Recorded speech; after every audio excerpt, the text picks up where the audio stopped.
everyone. My name is Elizabeth, and I'm a librarian at the Westmont Public Library. And today we're going to talk about Royal Haeger Pottery, Haeger Pottery in general, and a little bit about some techniques you can use to preserve your own artware collection at home. Now, this is a little known Illinois gem.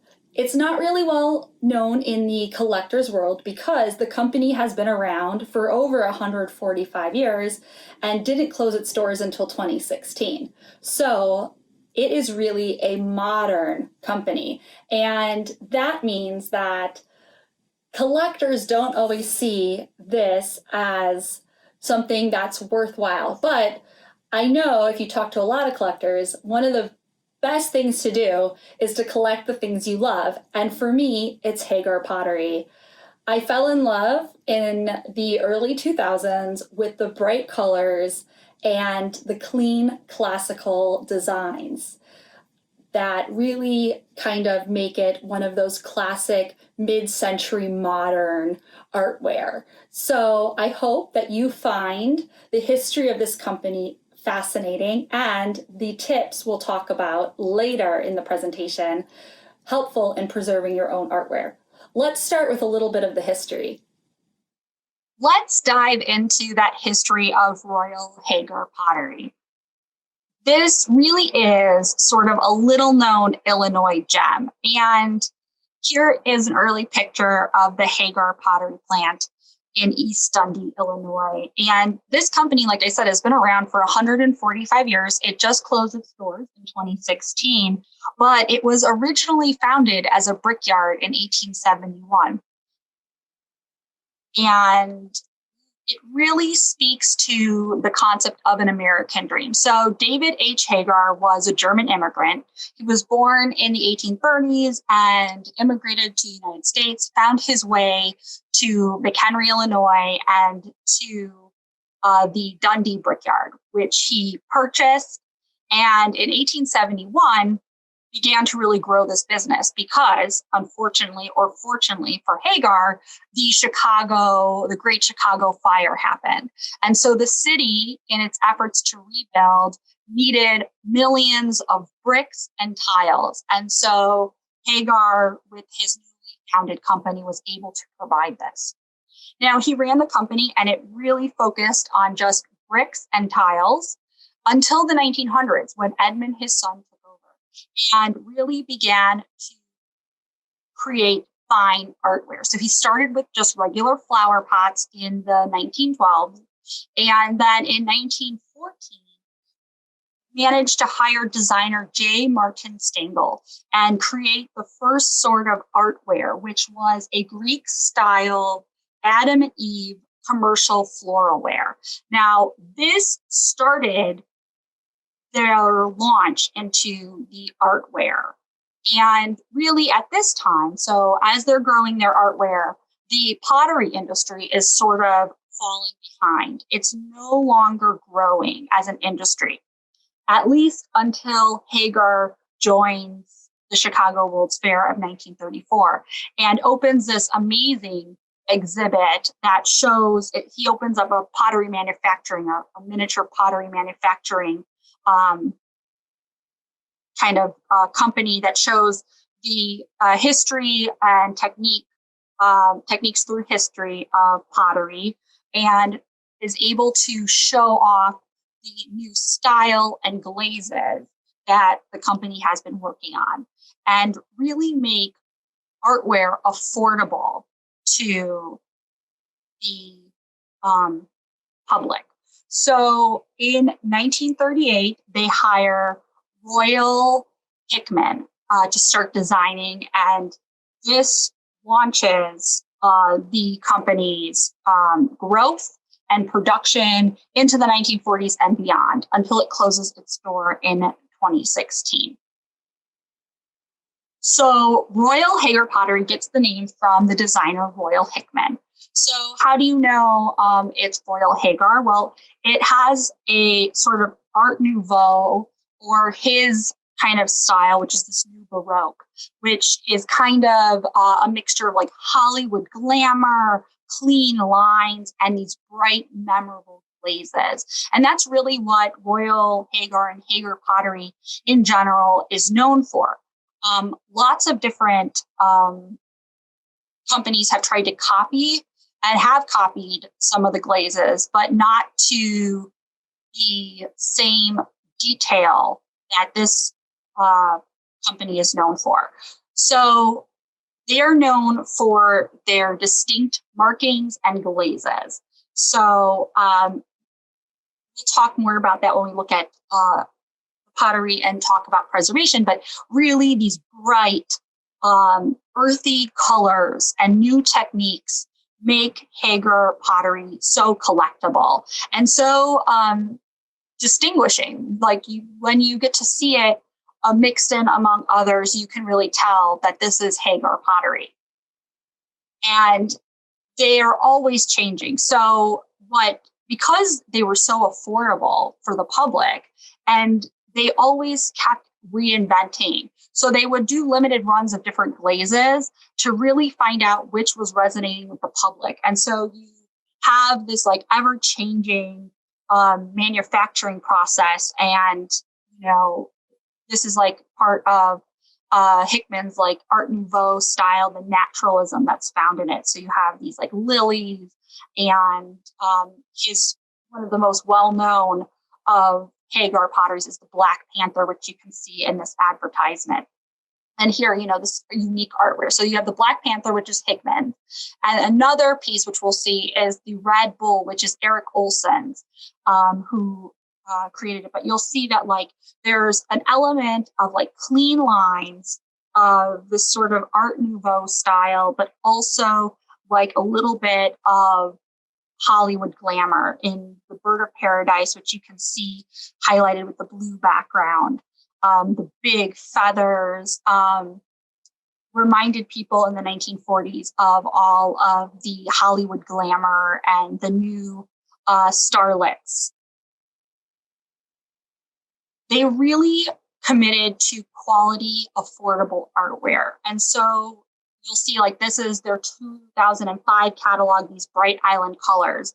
So it's really about unique pieces that have, this amazing palette. These fun, funky cats are another, with the detail of the eyes makes, even though these are molded works, are, just amazing in their small details.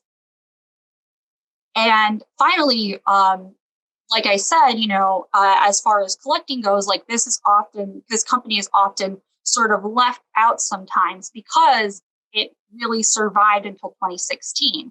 So unlike some of the other houses that have since closed their doors, Haeger was still producing pieces into, the middle 2000s, so into 2016. So not as many collectors consider, this to be as collectible, but it really isn't recognizing the influence this company has had on American pottery. So in its early days, it really revitalized that fading market of the 1930s. And it made the arts and crafts, so pottery movement, more accessible and continued to make fine artware accessible to the public.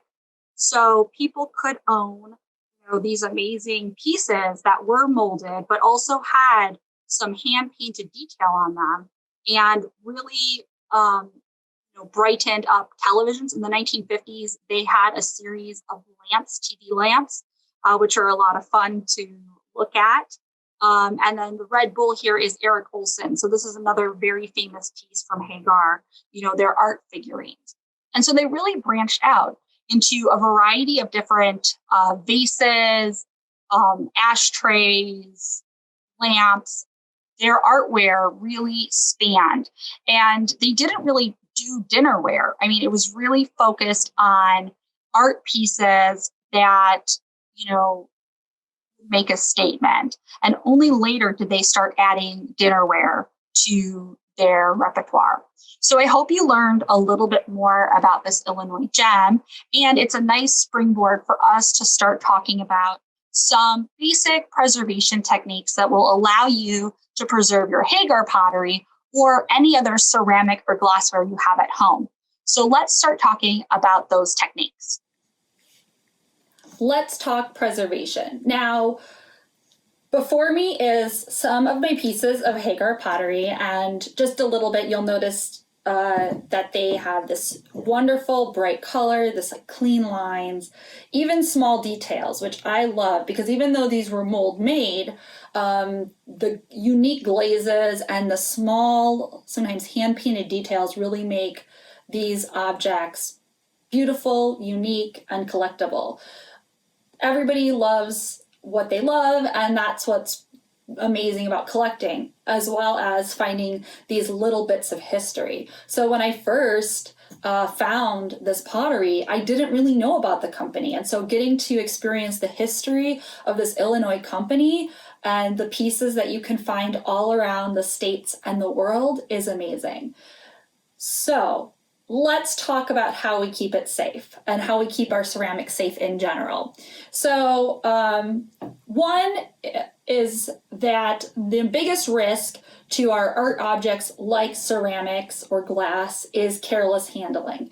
Now, this can happen if we wash an item too much, or if we just aren't careful in how we store it and how we transfer it. So this is a Royal Haeger piece. How do I know that? Because the call number, the little reference number, the item number here has an R before it. If it doesn't, it's just part of the regular Haeger line. But if it has an R, it means it's a Royal Hickman design. So this is one part of one bookend of two matching bookends. And to talk about careless handling, I was busy focusing on unwrapping and verifying that this was indeed Haeger pottery, that I, with my elbow, knocked the other one off the table. And so I haven't unwrapped it because this part has shattered.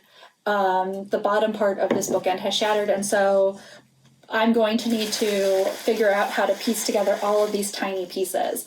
And so that is really the biggest risk to our art objects, is breaking them.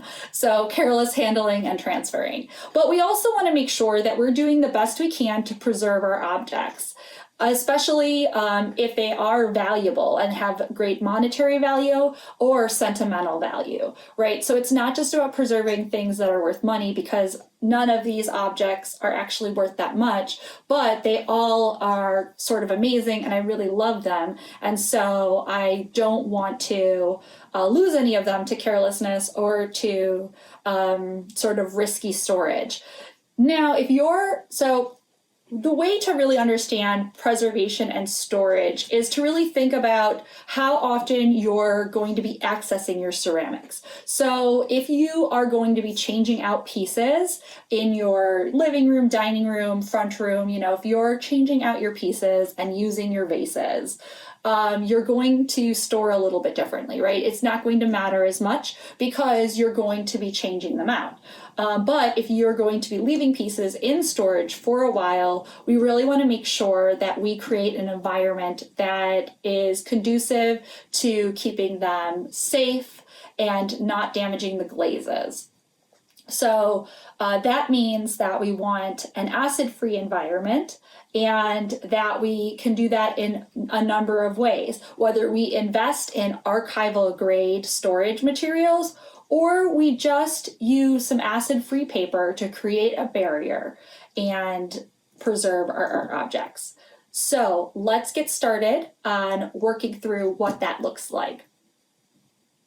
Let's talk storage. So this here is one of many types of archival boxes. So it is acid free, it has a clear plastic lid, and if I was storing something in this box, I would want to make sure that I wrote on here using a pencil what's in there. And you want to do this on any box. So the idea is that you want to know what's in the box. You want to know how to open the box so that you don't accidentally open it from the bottom. And you want to make sure that whatever's in the box is as stable as possible. Because like I said, the biggest risk really is careless handling and transferring. So that means that if it's loose and there's bunches of things in the box and they're not properly padded, then they're banging against each other and there's a chance it will chip. So that goes whether you're like moving it from the shelf to the box or from the box to the shelf. The greatest risk is sort of the item chipping or breaking completely or being dropped. So it's important when you decide on a storage. Now this is of course very expensive. So really you don't need this to store your items. You can if you'd like, depending on how much you'd like to invest in your collection, but really you can do it with something like this, a shoebox. So of course this shoebox is not acid free, but when we talk about storing items in a box, we're really thinking about creating its own little microenvironment. So whatever you store in a box, over time creates its own little microenvironment. So humidity and other factors affect the items or in the box. So things we don't want to wrap in the box. So we don't want to use newspaper or plastic bags. The reason why is that a lot of plastic bags have ink on them, and over time that ink can transfer to items, and that's the same with newspaper. So over time the ink on the newspaper will start to, and the paper itself will start to break down because it's so acidic, and that could transfer to your glazes, and so that could stain or discolor your pottery ware.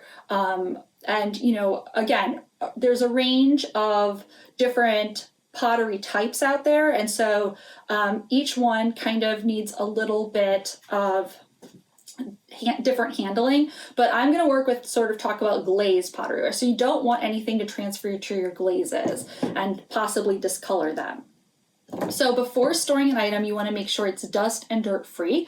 That might mean washing the item carefully and allowing it to fully dry. You don't want to put a damp item in a box because that will create an opportunity for mold to grow and for the materials in the box to start breaking down and possibly discoloring your pottery piece. Like I said, I mean, they're pretty sturdy. A lot of times with art objects like this, the greatest risk to them is them breaking. So them being put in a drawer and the drawer opening and closing and banging around and getting chipped and broken. So again, we want to make sure that we select a box that has a sturdy base, that will fully cover the item to keep dust and dirt off the item, and that isn't too large, right? We can use a bigger box and store items, but we want to make sure they're nicely packed so that they don't bang against each other in the box when we're moving it. So I suggest investing in some acid-free paper. So what you can do is you can line the box and create like a little net. So what you're doing is you're creating a barrier to the acid box with the acid-free tissue paper. So you're creating this barrier. So what's really nice is if you get large pieces of tissue paper, they nicely fill a box like this. Then once this item is cleaned and dusted, you can use tissue paper to wrap it. So this is really easy. So you want to make sure that the item is wrapped fully, that you've secured the box so that you kind of have this acid-free environment.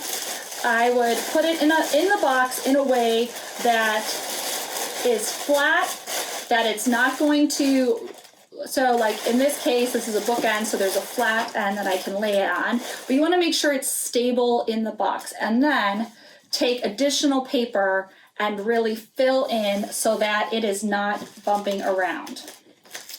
So, and there's a variety. You can use, like there's acid-free, like muslin and like other cotton materials and batting that you can use. So you just want to make sure, I'm just using tissue paper because it's pretty easy to get acid-free tissue paper, and you just want to make sure that this is not going to be moving around. So I'm making sure that the front, back, and sides of this piece are all pushed in with the tissue paper.